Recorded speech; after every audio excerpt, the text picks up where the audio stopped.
अस्सलाम वालेकुम, welcome back to another episode of my podcast. और जैसा कि आप जानते हैं कि हम हमेशा से सुनते हैं कि पाकिस्तान एक ज़रई मुल्क है और इसकी वीट की प्रोडक्शन इतनी है, राइस की प्रोडक्शन इतनी है, शुगर की प्रोडक्शन इतनी है, लेकिन इस सब के बावजूद एक सवाल उठता आया है हमेशा से कि पाकिस्तान ने इससे इतनी तरक्की क्यों नहीं की, पाकिस्तान ने इससे अपनी इकॉनमी स्टेबल क्यों नहीं की, फार्मर को क्या मुश्किलात आईं, पाकिस्तान को क्या मुश्किलात रहीं।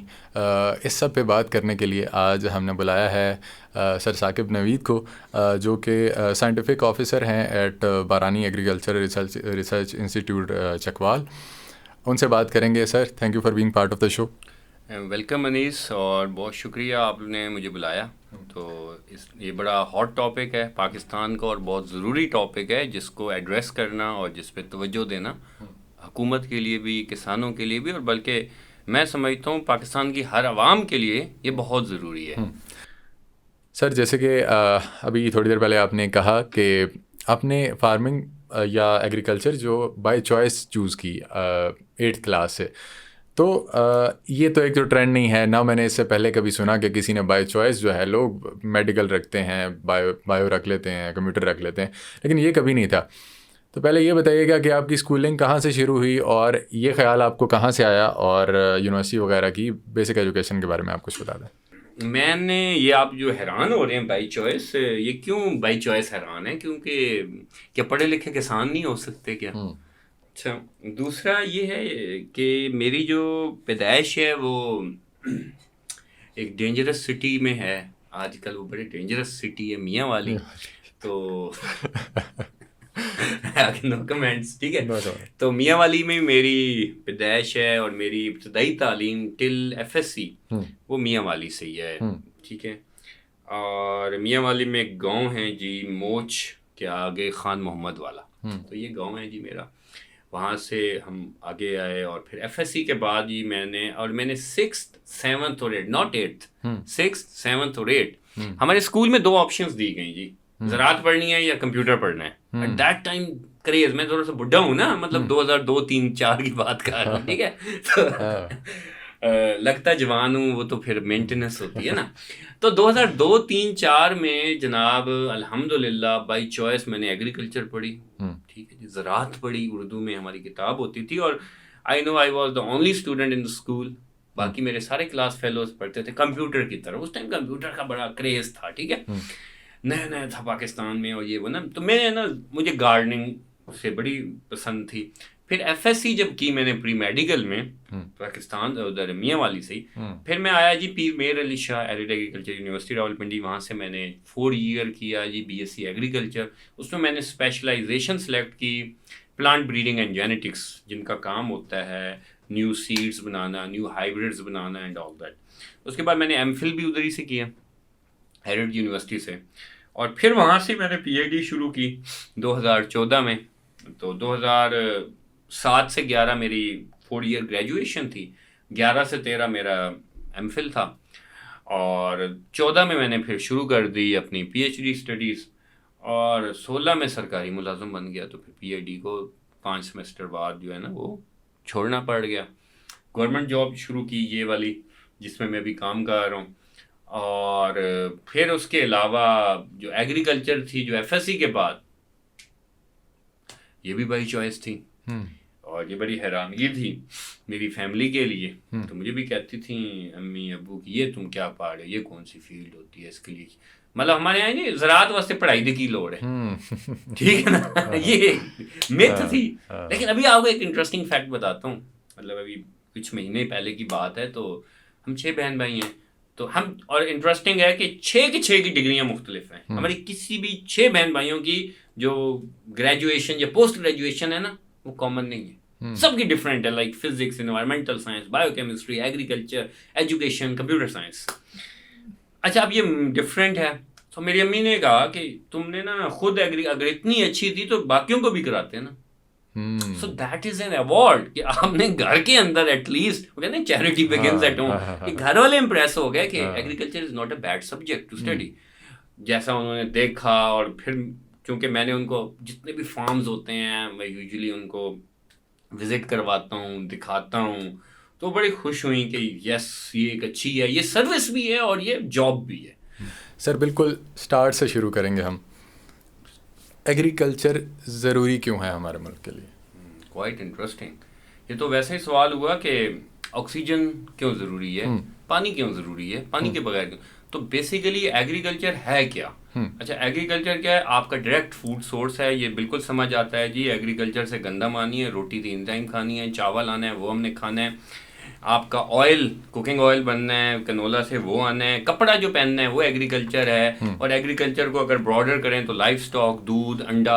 अच्छा, अब ये वो चीज़ें हैं, देखें, हो सकता है आपको पूरा दिन गाड़ी से वास्ता ना पड़े, आपको गाड़ी चलानी ना पड़े, पेट्रोल से हो सकता है आज आपको पूरा दिन वास्ता ना पड़े, हो सकता है आज आपको मोबाइल से पूरा दिन वास्ता ना पड़े, लेकिन एग्रीकल्चर एक ऐसी चीज़ है जिससे आपको ये हो ही नहीं सकता कि 24 आवर में कभी वास्ता ना पड़े।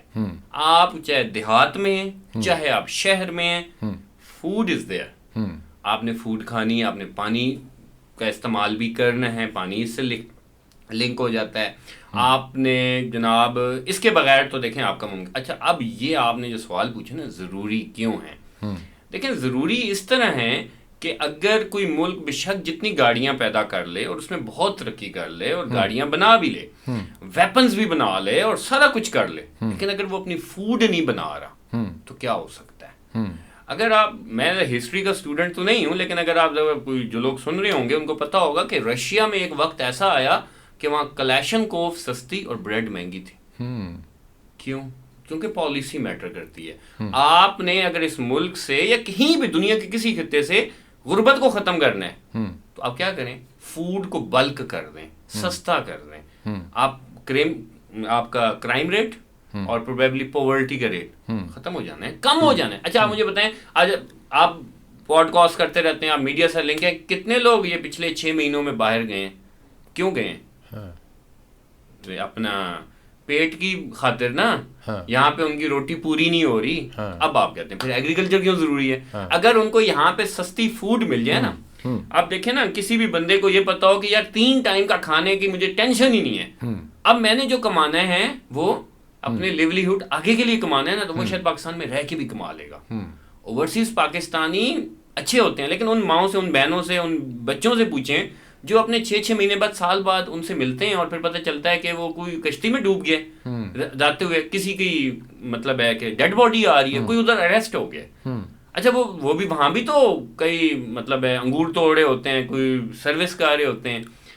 अब हमें क्यों अच्छा, और शायद इसमें एक और बड़ा अहम पॉइंट, अच्छा, हमारे यहाँ एग्रीकल्चर को हमने क्या समझा हुआ है कि जनाब एग्रीकल्चर किसने करनी है? अच्छा, हमारे यहाँ हमारी जो मिथ है वो जी गरीब बंदे करनी है, तो देही बंदा करनी है, तो किसाना करनी है। क्यों करनी है भाई?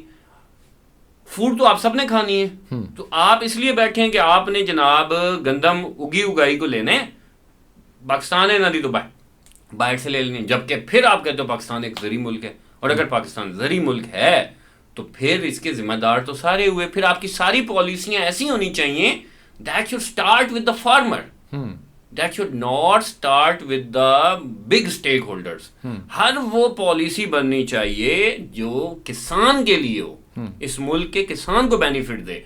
यानी फॉर एग्जाम्पल अगर आप इसको देखो तो किसान को प्रॉब्लम क्या है, यानी ज़रूरियत में ना, अगर उसने अच्छी गंदम बनानी है, ज़्यादा बनानी है, हम गंदम प्राइमरी फूड है, तो अगर इसको ज़्यादा बनाना है उसे क्या करना पड़ेगा? अगर हम सिंपल बात करें, सबसे पहली चीज़ आपको इनपुट्स कम करनी पड़ेंगी, यानी इनपुट्स सस्ती करनी पड़ेगी आपको। उसके लिए जो ट्यूबवेल का निज़ाम है आप तकरीबन उसको फ्री कर दें फिर। तो जी गंदम उगाने के लिए या एग्रीकल्चर करने के लिए जनाब आपको कोई मसला नहीं होना चाहिए, या कुछ ऐसा काम होना चाहिए। अच्छा, फिर डीएपी पाकिस्तान में बाहर से आता है, खादें कई सारी बाहर से इंपोर्ट होती हैं, डॉलर महंगा होता है, वो महंगी हो जाती हैं। जब वो महंगी होगी, किसान ने ज़्यादा डिमांड करनी है, ज़हरी बात है गंदम महंगी हो जानी है, हर चीज़ जब आप इनपुट्स महंगी कर रहे हैं। 2-4 मेन इनपुट्स क्या हैं? एक आपकी ज़मीन है, ठीक है, दूसरा आपका ये खादें हो गई, बीज, और ये दवाइयाँ शवाइयाँ हो गई। ये 4-5 चीज़ें मेजर इनपुट्स हैं। आप इनको बिल्कुल कम कर दें तो ऑब्वियसली 2 काम होगा। नंबर 1 आपकी फूड सस्ती होगी, नंबर 2 आपके पास बल्क क्वांटिटी में फूड आ जाए। और जब कहीं कोई चीज़ बल्क पैदा हो गई ना तो ऑटोमेटिकली सस्ती हो गई, ठीक है। तो अब आप मुझसे अगला सवाल ये करने वाले होंगे कि पाकिस्तान तो गंदम में कोई याद किया हुआ होगा आपने कोई। डेफिनेटली आप क्वेश्चन करें तो मैं आंसर दूंगा। जी जी जी वही सवाल है मेरा कि वीट प्रोडक्शन में पाकिस्तान 7वें नंबर पे है, राइस में तकरीबन 10वें नंबर पे है, लेकिन वीट आप मंगवा रहे हैं यूक्रेन से। 2021 और 22 में आपकी जो मैक्सिमम आई वो यूक्रेन से आई। आपकी प्रोडक्शन जब इतनी ज़्यादा है तो वो पूरी आवाम को पूरी क्यों नहीं हो रही और आपको बाहर से मंगवानी क्यों पड़ रही है? आपको अभी तक सीड्स जो हैं वो बाहर से मंगवाने पड़ रहे हैं, आपको गाजर का जो सीड है वो बाहर से मंगवाना पड़ रहा है, इंडिया से आप सीड्स मंगवा रहे हैं, तो अपना क्यों नहीं है? अच्छा, एक इसका बड़ा इंटरेस्टिंग सा जवाब है। पाकिस्तान में ना एक बंदा है, दो अगर पड़ोसी हो ना, एक की तनख्वाह हो 1 लाख रुपए महीने की, दूसरे की हो 50,000। अच्छा, हो सकता है लाख वाला उधार लेके जी रहा और 50,000 वाला उसी तनख्वाह में जी रहा हो। आपने भी कई लोगों को ऐसे देखा होगा, ठीक है? ऐसा क्यों हो रहा है? यही कोई कमो बेश हमारे मुल्क का हाल है। जब बहुत ज्यादा गंदम आ गई तो तुसी बेच छोड़ी, इन्ने आगे बेच दी, कोई अफगानिस्तान बेच दी गई, कोई उधर भेज दी गई। दूसरा स्टोरेज है। अब आपके पास, आपने कई दफा एक वायरल वीडियोस देखे होंगी जी, बंदे के पास बहुत ज्यादा टमाटर हो गया, उन्हें दरियाए छोड़ देता, आलू ज्यादा हो गया, भट्टे वाले को दे दिया, ठीक है? और बात रेट इतना कम हो जाता है किसी चीज का। देखिए मार्केट प्राइस है ना, मैं आपको बात करूं, लेट्स सपोज मैं अगर बात करूं कि गंदम का फी किलो पैदा करने में किसान को 12 रुपए लगते हैं या 22 रुपए लगते हैं, और आप उसको दे रहे हो जी 18 रुपए किलो में बेचो, तो हाउ इट इज पॉसिबल? अगर आप जो अर्बन कम्युनिटी जो इसको देख रही होगी कि आपने अगर कोई गाड़ी बेचनी है, आपने 4 लाख की खरीदी है, कोई आपको कहे 2 लाख में दे दो, तो आप कहोगे तुम्हारा दिमाग खराब है, मैं क्यों 2 लाख में दूं, मुझे तो 4 लाख 20, 30, 40 दो। डेफिनेटली। तो किसान का जब ये डिमांड करना किसी कम्युनिटी का कि यार मेरा जो इनपुट कॉस्ट है उसके बाद मुझे तो ये पड़ी इतने की रही है और मैंने 6 महीने, मतलब देखे ना, अक्टूबर में अगर गंदम शुरू हुई तो वह मई में जाके उसको बेच रहा है, सोइंग के बाद, और सारी इन्वेस्टमेंट कर चुका है। वो भी डालें, जमीन का किराया डालें, उसने उसी पे पूरा अपना सिलसिला चलाना है, अपनी फैमिली को फीड करना है। आप उसे कहते हो जी कि नहीं 22 रुपए अगर तुझे पड़ भी रही है, तू मुझे 17 या 18 रुपए केजी पे बेच, व्हाटएवर, कोई भी खरीदने वाला। ऐसा नहीं होना चाहिए ना। आप उसकी देखें, इनपुट कॉस्ट पे देखें। और दूसरी चीज, हमारे पास जो प्रोडक्शन ज्यादा होती है, क्या हम उसको संभाल पाते हैं? अच्छा, हमारे यहाँ फार्मर नहीं संभाल के रख सकता। आप सब जानते हैं हमारे यहाँ सबसे जो गरीब कम्युनिटी है वो फार्मिंग कम्युनिटी है। हमारे यहाँ, मैंने कहा जी, हमारा स्लोगन है गरीबा ही ज़राअत करनी है, ठीक है जी। और बड़ा इंटरेस्टिंग फैक्ट है, पाकिस्तान के अमीर लोग ज़राअत से वाबस्ते हैं। आप रिचेस्ट लोग देखें जी, आप जानते हैं, गूगल करें, जो पाकिस्तान के टॉप रिच हैं उनकी बहुत सारी जमीनें हैं, एग्रीकल्चर या एग्रीकल्चर रिलेटेड प्रोडक्ट्स का ही बिजनेस है उनका। कोई ऑटोमोबाइल, शोटोमोबाइल, कोई इस तरह के वो रिच मैन नहीं है पाकिस्तान के। आप देख लें, गूगल करें जी, आराम से गूगल करें। तो क्यों है? क्योंकि आपने कभी पाकिस्तान में ये डेवलप ही नहीं किया किसी बच्चे में शौक। You should be agrarian and you should plan to feed the millions of people not only in Pakistan but in the world. And how it happens? देखें जी, अगर आप अपनी जिंदगी में, फॉर एग्जाम्पल, क्योंकि मैं प्लांट ब्रीडर हूं, हमारा काम होता है नई वैरायटी बनाना, नए हाइब्रिड्स बनाना। सपोज बहसियत मुस्लिम, बहसियत साइंसदान, आपने कोशिश की नौकरी में एक ऐसी गंदम बना ली या वैरायटी का बीज बनाया जो दूसरे बीजों से 2 मन फी एकड़ पैदावार ज्यादा देता है। अगर वो पाकिस्तान में 1 लाख एकड़ पे जाके लगे तो 2 मन फी एकड़ के हिसाब से आप देखें एक्स्ट्रा प्रोडक्शन उसने कितनी ले दी। उसने पूरे पाकिस्तान में कितने लोगों का भला कर दिया, पूरे मुल्क का भला कर दिया। This is what the importance of research is in agriculture. आप जिस दिन इसको प्रायोरिटाइज कर देंगे, आप कहें जी पाकिस्तान की जो क्रीम है ना, इसको डॉक्टर इंजीनियर की बजाय इनको जरी साइंसदान बनना चाहिए, तो फिर आप देखें फर्क नजर आएगा। आज आप कंपटीशन कहां पे कर, अच्छा आप बड़ा है, हमारे यहाँ हर कोई डॉक्टर क्यों बनना चाहता है भाई? 50 लाख रुपया भी प्राइवेट कॉलेज में दे देंगे, 60 लाख देके डॉक्टर ही क्यों बनेंगे बताएं जी? क्योंकि आपको उसको जो 50 लाख लगाएगा वो 1 करोड़ कमा लेगा साल डेढ़ में। दिस इज व्हाट आपने इंसेंटिव उधर सामने बहुत रखे हुए। मैं डॉक्टरों के खिलाफ नहीं हूँ, मैं इंजीनियर्स के खिलाफ नहीं हूँ, मैं सिर्फ जरी साइंसदानों के हक में हूँ, मैं ज़राअत के हक में हूँ। मैं कहता हूँ आप किसी को ना ये तवज्जो दें, आप उसमें ये करें कि यार our first priority is to feed not only 1,000 but the millions and billions of people. हम ऐसी टेक्नोलॉजी बना जाएं, ऐसा सीड बना जाएं, बेटा आपका मोटो ये होना चाहिए, आप चाहते हो कि आने वाली दुनिया की 2-2, 3-3 नस्लें इससे फायदा उठाएं और चरिंद परिंद भी फायदा उठाएं. जब आपकी ज्यादा प्रोडक्शन, ये परिंदे भी भैया आपको दुआ देंगे, इनको ज्यादा फूड मिलेगी तो. लेकिन सर इसमें एक सवाल ये भी आता है कि लोगों को एक डर भी है, जिस तरह क्लाइमेट चेंज आता है और इससे एक जब नुकसान होता है तो वो सारा नुकसान हो जाता है. और दूसरी बात आपने फार्मर की कई दफ़ा, तो मेरा ये सवाल है कि क्या आपको नहीं लगता कि इसमें फार्मर की भी गलती है? तीसरी बात कि फार्मर को इतना बेनिफिट क्यों नहीं हो रहा?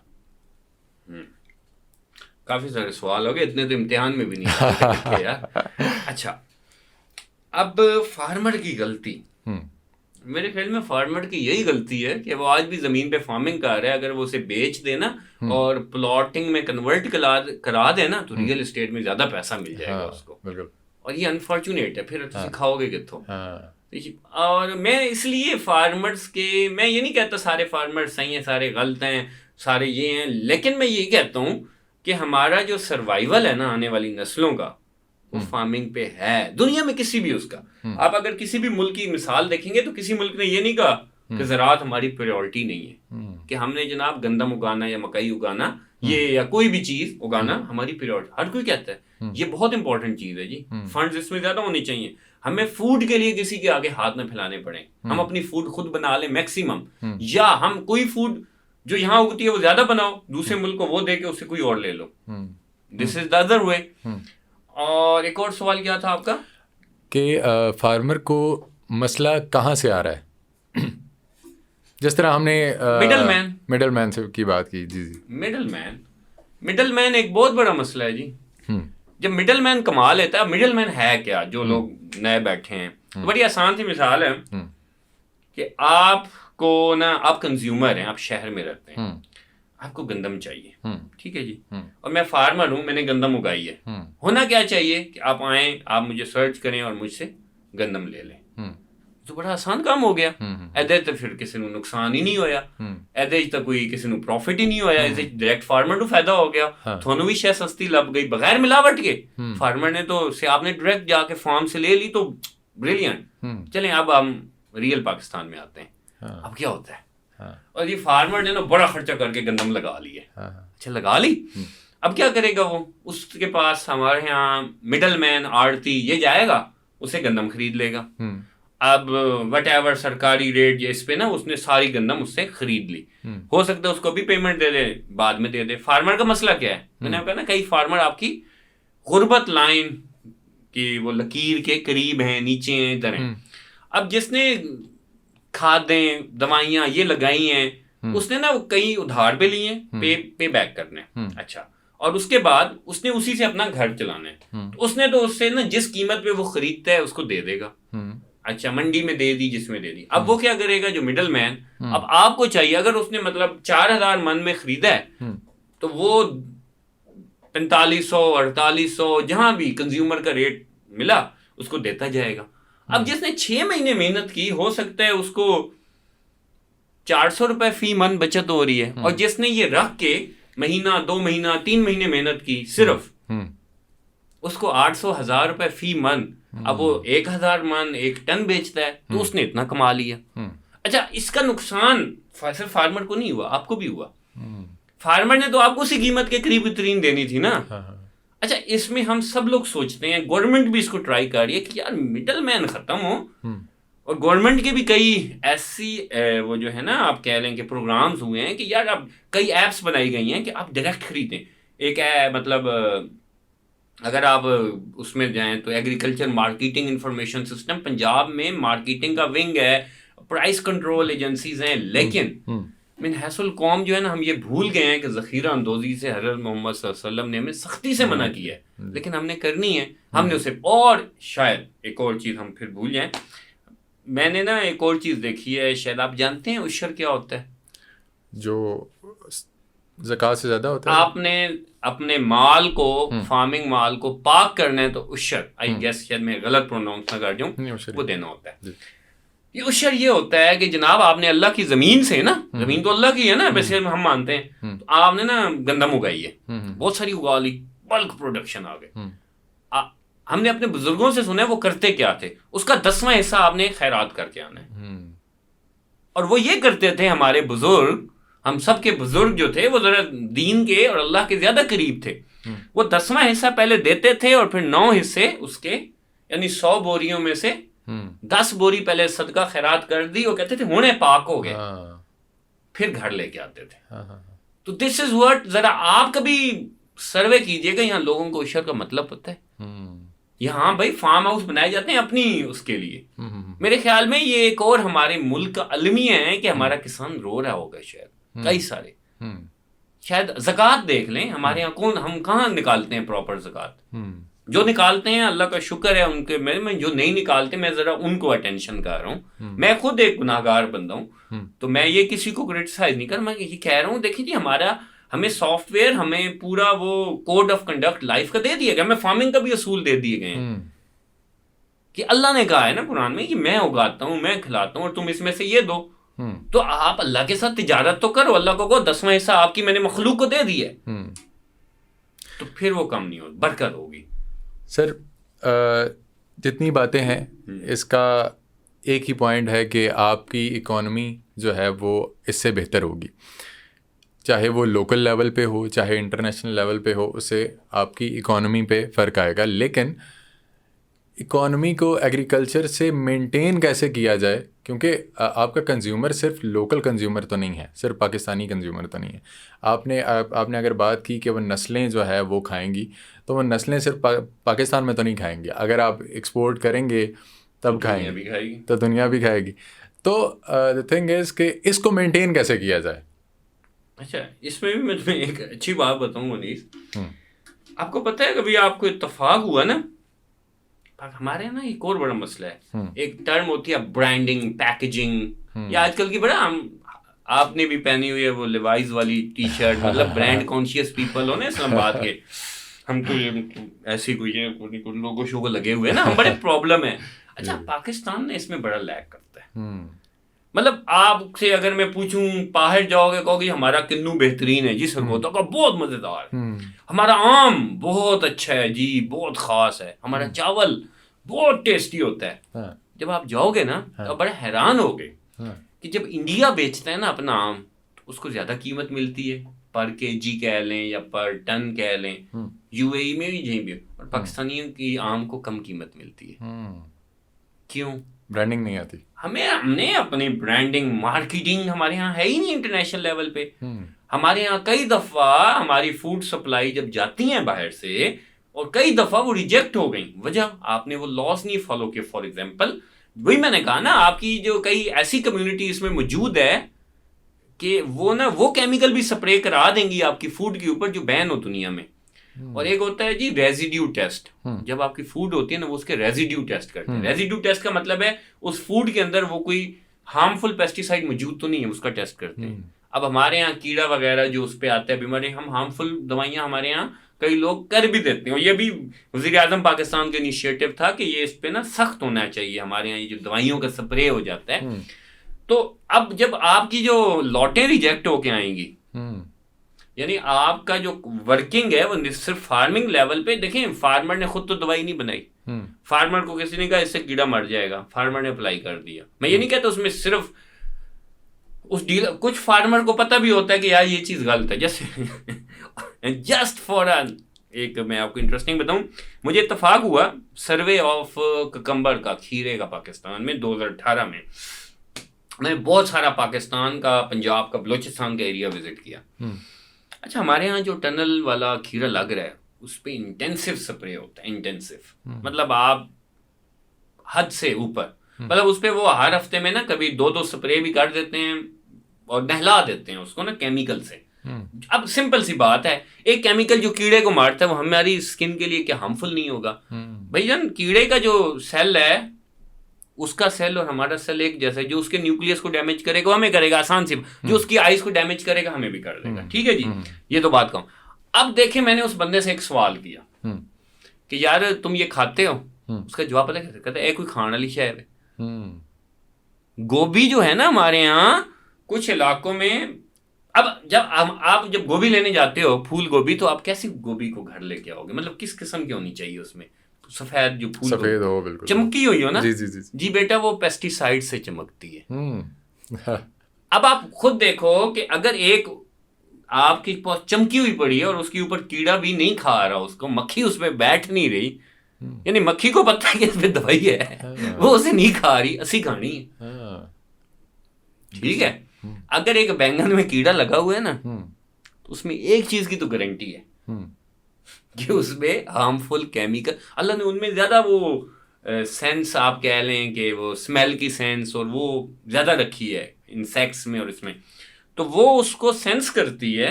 और अब एक आपने बैंगन लिया, उसमें कीड़ा लगा हुआ है थोड़ा सा, तो मेरे ख्याल में, in my opinion, that is far safe than a shiny and good looking जो है ना, वो क्या होता है बैंगन, जिसको ऐसे शाइन सी आई हुई है और बेहतर उसमें कोई कीड़े ने अटैक ही नहीं किया।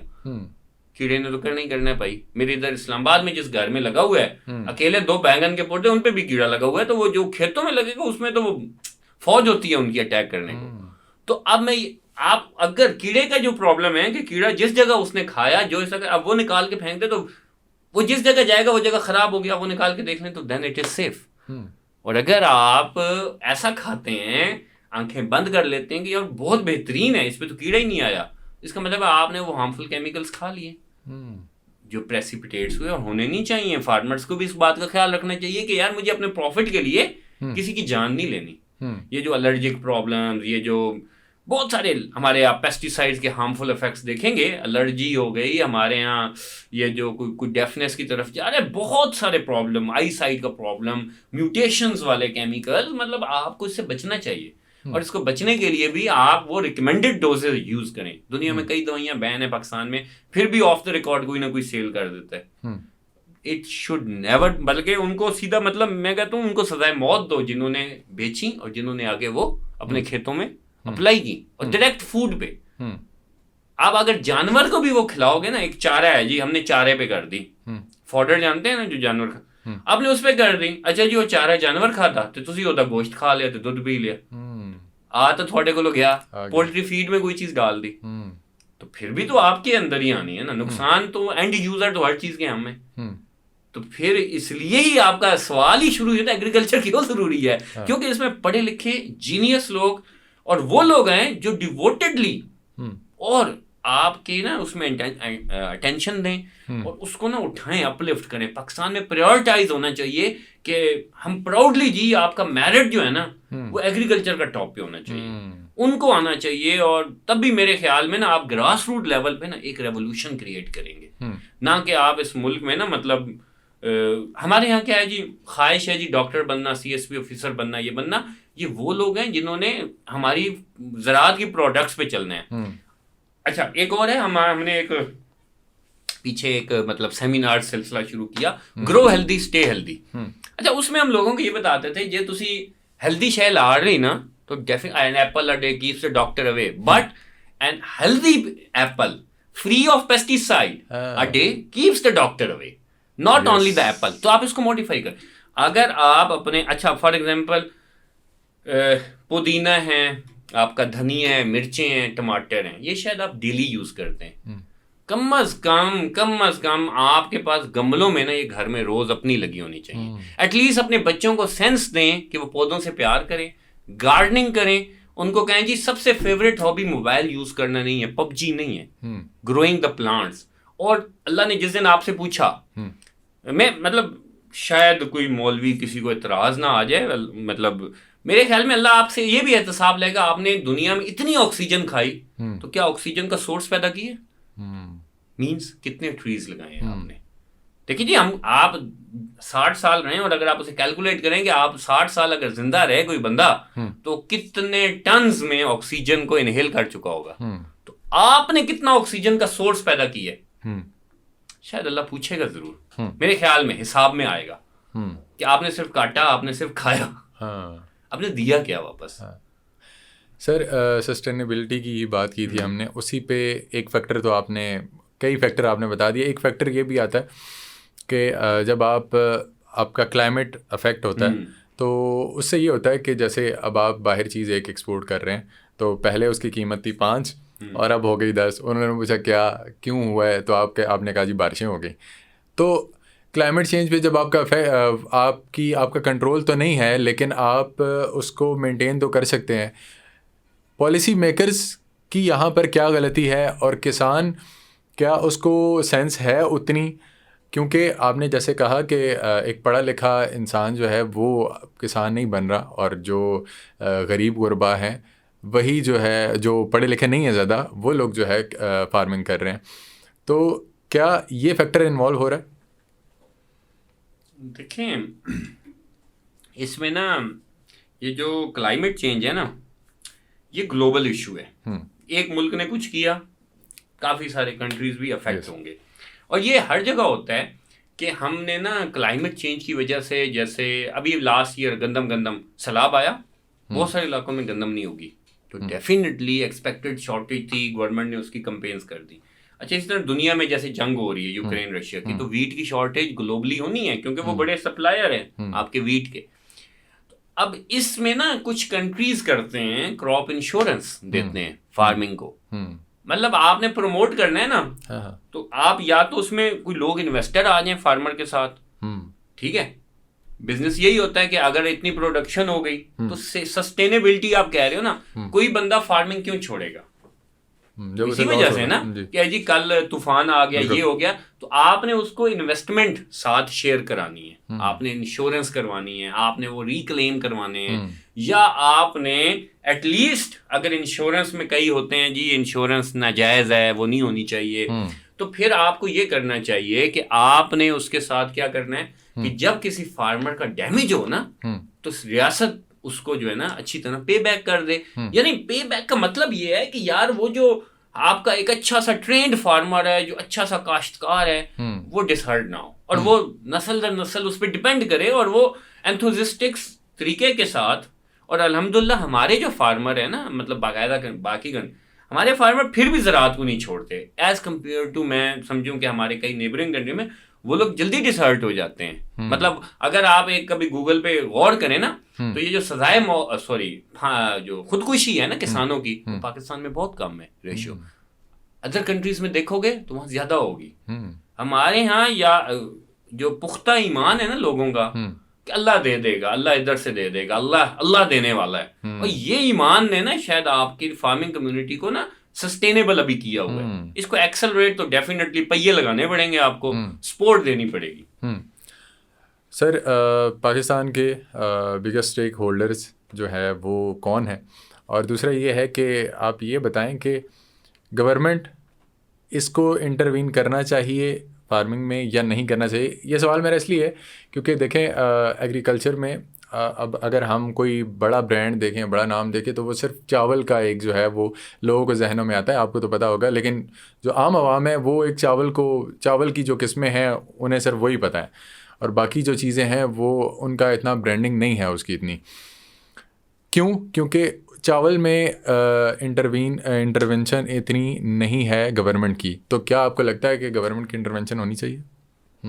रियासत की जिम्मेदारी अपनी ले ले, तवज्जो दे दें, तो डेफिनेटली कोई चीज़ जो होती है ना, जो काम 5 सालों में होना होता है वो शायद 2 सालों में अचीव हो जाए, अगर रियासत उसको ना गवर्नमेंट सपोर्ट कर रही है। लेकिन मेरे ख्याल में जो स्लोगन है ना, इट्स अबाउट प्रायोरिटीज।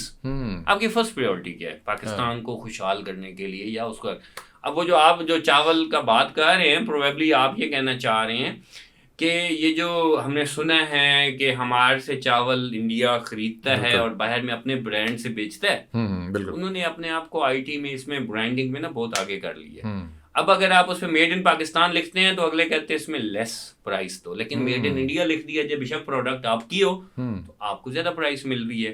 और डेफिनेटली इसमें काम करने की जरूरत है। अमेज़न आपके यहाँ काम नहीं कर रहा, आपके पास कोई भी प्रोडक्ट्स हैं वो सेल करने के लिए आजकल जो अगला दौर आ रहा है ना, वो इसी का ही आ रहा है, ऑनलाइन ट्रेडिंग का, ई कॉमर्स का। और डेफिनेटली हुकूमत के बगैर नामुमकिन है, और इसको ग्रेजुएट्स लेवल पे लोगों को ट्रेन किया जाए, बल्कि एक सोच दी जाए कि it's not about selling the ये जो है ना Chinese goods, it's about your foods. आप अपनी फूड्स को अच्छी पैकेजिंग करके पाकिस्तान में और दुनिया में प्रेजेंट करें और अच्छे रेट पे बेचें। इसमें पाकिस्तान को भी फायदा, आपको भी फायदा, पाकिस्तान की कम्युनिटी को फायदा।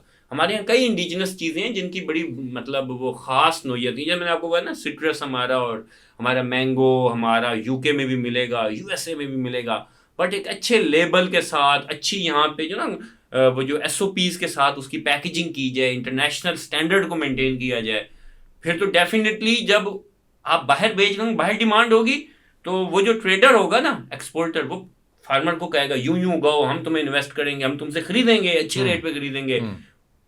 और ये काम हुकूमत के इंटरवेंशन के बगैर नामुमकिन है, मतलब बहुत स्लो चलेगा। हुकूमत इसको प्रायोरिटाइज करे तो बहुत ही तेजी से शायद हम इसमें ना जल्दी से हम इंटरनेशनल मार्केट को कैप्चर कर लें। आप जो चीज उगा सकते हो, जो चीज बल्क में उगाते हो, डेफिनेटली वो एक्सपोर्ट भी हो और अच्छी प्राइस पे एक्सपोर्ट हो।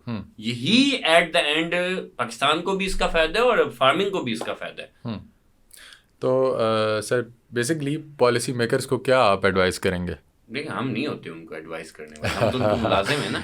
लेकिन यही होता है। देखिए जी, मैं हमेशा एक बात करता हूँ ना, आपका जो है ना पॉलिसी मेकर, अगर वो हमेशा से उनके मुल्क के लिए अच्छे ही सोचते हैं, बस वो ग्रास रूट लेवल से सोचना शुरू करें और ऊपर जाकर एक्सपोर्ट, मतलब आपने वो पॉलिसी देनी है ना जिससे फार्मर भी इनकरेज हो। उसके बाद आपका वो जो दरमियान में आता है जिसने ब्रांडिंग, पैकेजिंग, एक्सपोर्ट करनी है, और जिसने मार्केट लोकल और इंटरनेशनल, उनके लिए भी एक ऐसी पॉलिसी हो ना जो उसमें सबको बेनिफिट मिले, तो फिर डेफिनेटली मतलब इसमें इंटरवेंशन ज़रूरी हो जाएंगी, कामयाबी भी हो जाएगी। और कोई नहीं है मतलब। और एक और होता है, जैसे वेजिटेबल्स है ना, हमारे यहाँ वेजिटेबल्स अनसर्टेन क्यों रहती हैं? इसलिए कि आपके ना थोड़ा सा ये होता है, कभी मार्केट गिर गई, जिसने मतलब बहुत लाखों रुपए लगा दिया उसकी, मतलब टमाटर की मार्केट, अगर आप, एक है website agriculture marketing information system, उसमें आप देखेंगे ना, तो उसमें आप सपोज सब्ज धनिया एक नॉर्मल सी चीज है, आपको पता है इसका रेट नवंबर में होता है 900 रुपए मन, और आपको पता है सितंबर में क्या होता है उससे पहले 4500 रुपए मन। तो अगर आप किसी भी चीज का ट्रेंड देखेंगे ना, ऐसे ग्राफ वो यूं यूं आता है। तो अब जिसने नवंबर में काश्त किया वो 900 रुपए मन कमा रहा है। अब नो डाउट इस सीजन में सितंबर में उगाना, तैयार करना मुश्किल है। मीन्स इसी तरह है कि आपकी ना कोई बेस प्राइस हो जाए ना कोई इस तरह की कि एटलीस्ट जिसने जितनी इनपुट दी है उसको उतना तो रिटर्न मिले, ना कि वो जीरो पे चला जाए। कुछ इस तरह का ना सेफ्टी साइड्स हो। और ये कॉम्प्लिकेटेड पॉलिसी है, इसको कैसे बनाया जाए, कैसे किया जाए, प्रायोरिटाइज कैसे किया जाए, और रजिस्टर्ड फार्मर हो, कोई बिग प्रोजेक्ट, इस पे बड़ा सोचना है और बड़ा कुछ करने की जरूरत है। क्या जब आपका आलू दिसंबर जनवरी में तैयार होता है ना, वो काड़ा से इधर से, तो प्रोबेबली वो आपको वहां के जो मंडी होगा ना, कभी आप उसकी कीमत देखेंगे तो कहेंगे हैं बस 12-15 रुपए केजी।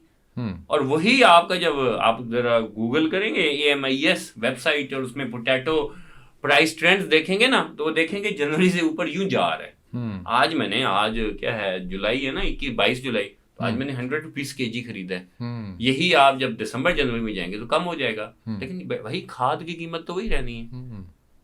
ठीक है, तो ये वो आपकी स्टोरेज है, यानी अगर गवर्नमेंट कहीं पे स्टोरेज कराए ना पोटैटो की, लेट्स सपोज, तो वो एक ही प्राइस हो। मैं कहता हूँ अगर ऐसा हो जाए ना कुछ कि यार 50 रुपए है ना, पूरे पाकिस्तान को पता हो, चलो पेट्रोल तो आप बाहर से लेते हो ना, अनइवन हो भाई, आलू है ना 50 रुपए किलो, तो मतलब एक तय हो जाएगी। फिर कोल्ड स्टोरेज अगर गवर्नमेंट के हैं तो गवर्नमेंट ने 50 है तो 60 रुपए किलो पूरा साल चले ना, 6 महीने तक पक्का हो कि यार ये 60 रुपए किलो ही सेल होना है। तो मेरे ख्याल में, क्योंकि आपकी वो एक साल में तनख्वाह तो उतनी रहनी है, तो जब आपको फिक्स कर दिया जाए कि गंदम का रेट ये रहना है, 6 महीने ये रहना है, ये रहना है, ये रहना है, शायद स्टोरेज का भी प्रॉब्लम लोगों का ना, वो जो जखीरा अंदोजी और सप्लाई भी आप उसी रेट पे करवाते रहो, तो मेरे ख्याल में जो तनख्वाहदार तबका है ना हमारा, उसके लिए बड़ी सहूलत हो जाएगी। उसका बजट बनाना, अगले महीने आपको नहीं तो टमाटर 300 पे चला जाए, 30 रुपए पे आ जाए, टमाटर तो उसी इस्तेमाल करना ही करना, मतलब कोई भी कमोडिटी है ना, तो शायद उसकी, और ये बड़ा मुश्किल काम है, इसको करना भी बड़ा मुश्किल है। और दूसरी एक और चीज़ भी है कि आपने थोड़ी देर पहले मुझे पॉडकास्ट से पहले बताया था कि आपकी तनख्वाह जो कुछ साल पहले थी अभी भी वही चल रही है। तो अगर कोई बंदा करप्शन कर रहा है या कुछ कर रहा है, तो अगर उसका गुजारा नहीं हो रहा उसमें, तो पॉलिसी मेकर्स को वो भी देखना चाहिए मेरे ख्याल में। यार तनख्वाह बढ़ाना तो जो हमें नज़र आ रहा है ना, तनख्वाहें तो वही बढ़ती हैं साल में, जैसे अभी 30% इंक्रीज कर दी गवर्नमेंट एम्प्लॉय, लेकिन जरी बात है महंगाई आपको पता है उससे बहुत ज़्यादा इंक्रीज हुई है। अब आपको पता है बताइए 30% भी बढ़ा ली हमने, कर्जा ले लिया और उससे भी कुछ बढ़ गई, और अनसर्टेनिटी मुल्क में चल रही है।